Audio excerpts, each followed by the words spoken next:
श्रीमद्भगवत गीता यथारूप अध्याय 10 श्री भगवान का ऐश्वर्य श्लोका 10.4 एवं 5। बुद्धि ज्ञानम सम्मोहा क्षमा सत्यम दमा क्षमा सुखम दुखम भवो भावो भयम चा भयमेव चा अहिंसा समता तुष्टि तपोदानम यशो यशा भवन्ति भावा भूतानां मत एव पृथक विधा। भावार्थ: बुद्धि ज्ञान संशय तथा मोह से मुक्ति, क्षमा भाव सत्यता, इंद्रिय निग्रह मन निग्रह, सुख तथा दुख, जन्म मृत्यु भय अभय अहिंसा समता तुष्टि तप दान यश तथा अपयश, जीवों के ये विविध गुण मेरे ही द्वारा उत्पन्न हैं। तात्पर्य: जीवों के अच्छे या बुरे गुण कृष्ण द्वारा उत्पन्न हैं और यहाँ पर उनका वर्णन किया गया है।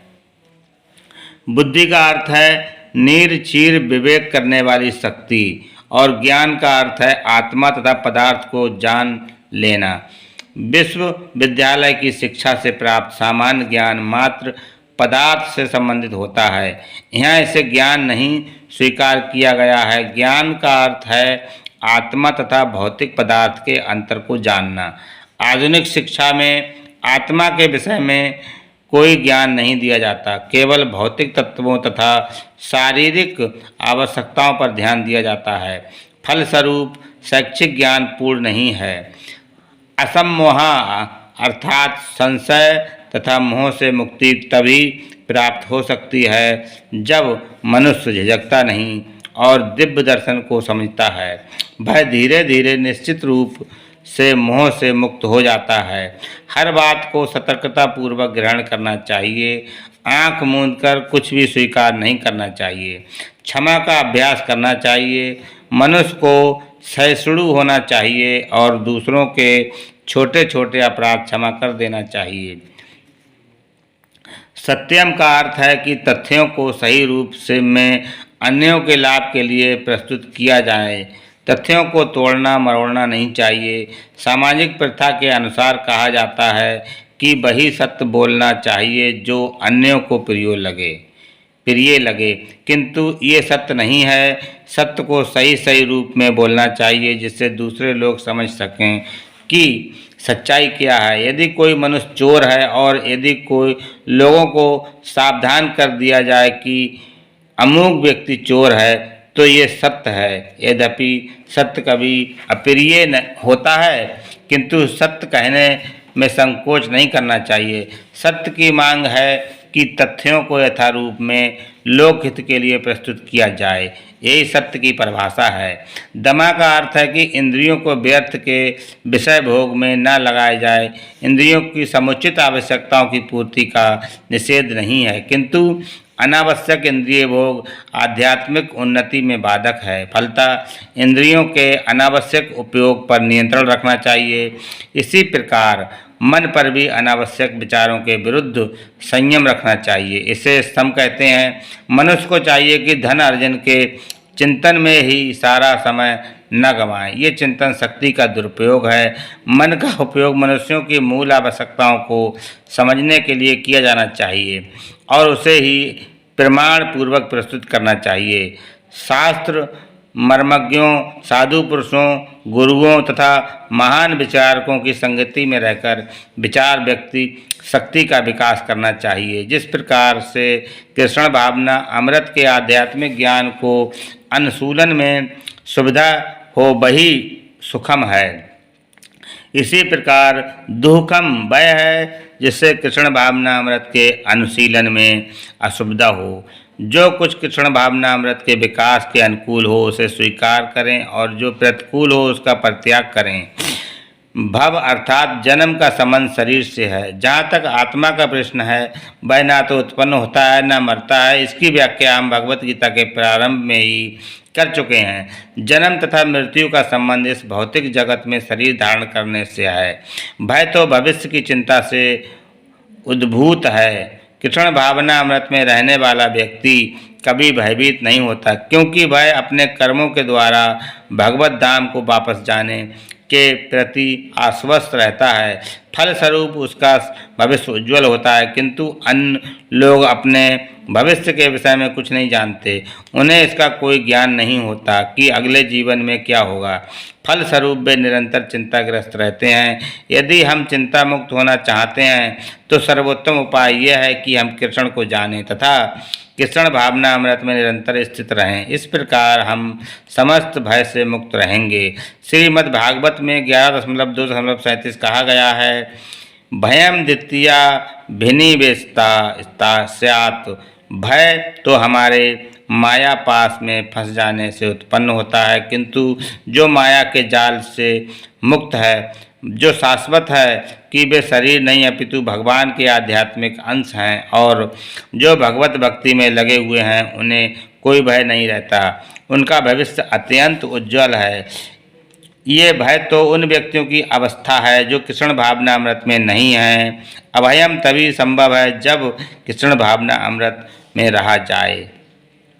अहिंसा का अर्थ होता है कि अन्यों को कष्ट न पहुंचाया जाए।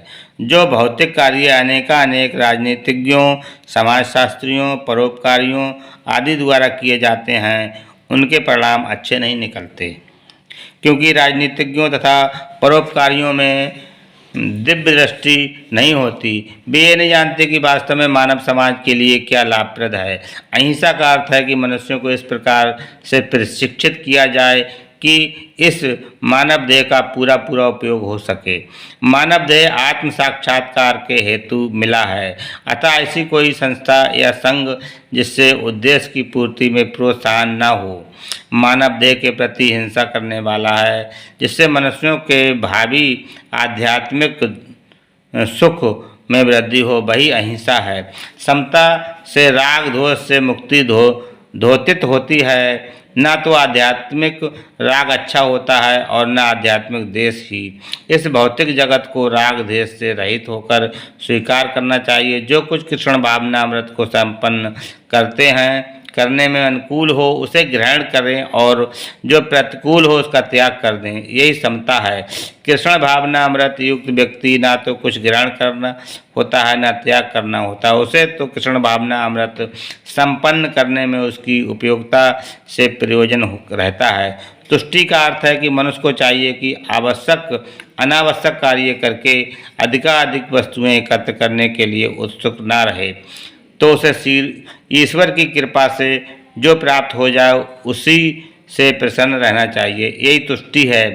तपस का अर्थ है तपस्या। तपस के अंतर्गत वेदों में वर्णित अनेक विधि विधानों का पालन करना होता है, यथा प्रातःकाल उठना और स्नान करना। कभी कभी प्रातःकाल उठना अति कष्टकारक होता है, किंतु इस प्रकार स्वेच्छा से जो भी कष्ट सहे जाते हैं वे तपस्या कहलाते हैं। इसी प्रकार मास के कुछ विशेष दिनों में उपवास रखने का भी विधान है। हो सकता है कि इन उपवासों को करने की इच्छा न हो, किंतु कृष्ण भावना अमृत के विज्ञान में प्रगति करने से संकल्प के कारणों से ऐसे शारीरिक कष्ट उठाने होते हैं, किंतु उसे व्यर्थ ही अथवा वैदिक आदेशों के प्रतिकूल उपवास करने की आवश्यकता नहीं है। उसे किसी राजनीतिक उद्देश्य से उपवास नहीं करना चाहिए। भगवत गीता में इसे तामसी उपवास कहा गया है तथा किसी भी ऐसे कार्य से जो तमोगुण या रजोगुण में किया जाता है आध्यात्मिक उन्नति नहीं होती, किंतु सतोगुण में रहकर जो कुछ कार्य किया जाता है वह समुन्नत बनाने वाला है। अतः वैदिक आदर्शों के अनुसार किया गया उपवास आध्यात्मिक ज्ञान को समुन्नत बनाता है। जहाँ तक दान का संबंध है, मनुष्य को चाहिए कि अपनी आय का 50% किसी शुभ कार्य में लगाए, और ये शुभ कार्य है क्या? वह यह है कृष्ण भावना अमृत में किया गया कार्य ऐसा कार्य शुभ ही नहीं अपितु सर्वोत्तम होता है। चूँकि कृष्ण अच्छे हैं इसीलिए उनका कार्य निमित्त भी अच्छा है। अतः दान उसे दिया जाए जो कृष्ण भावना अमृत में लगा हो। वेदों के अनुसार ब्राह्मणों को दान दिया जाना चाहिए। ये प्रथा आज भी चालू है, यद्यपि इसका स्वरूप वह नहीं है जैसा कि वेदों में उपदेश है। फिर भी आदेश यही है कि दान ब्राह्मणों को दिया जाए। वह क्योंकि आध्यात्मिक ज्ञान के अनुशीलन में लगे रहते हैं। ब्राह्मण से ये आशा की जाती है कि वह सारा जीवन ब्रह्म जिज्ञासा में लगा दे। ब्रह्म जानानीतीत ब्राह्मणा, जो ब्रह्मा को जाने वही ब्राह्मण है। इसीलिए दान ब्राह्मणों को दिया जाता है, क्योंकि वे सदैव आध्यात्मिक कार्य में रत रहते हैं और उन्हें जीविकोपार्जन के लिए समय नहीं मिल पाता।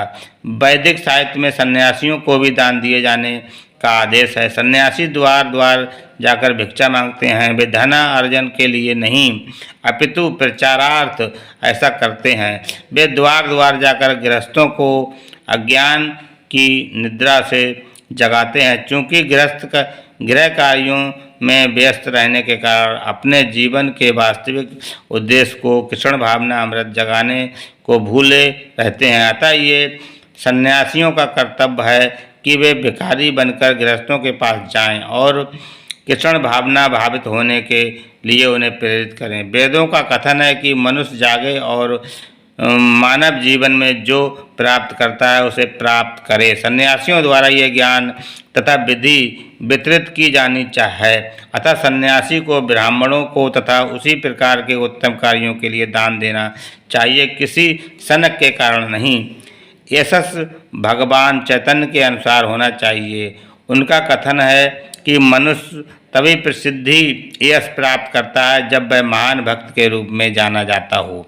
यही वास्तविक यश है। यदि कोई कृष्ण भावना अमृत में महान बनता है और विख्यात होता है तो वही वास्तव में प्रसिद्ध है।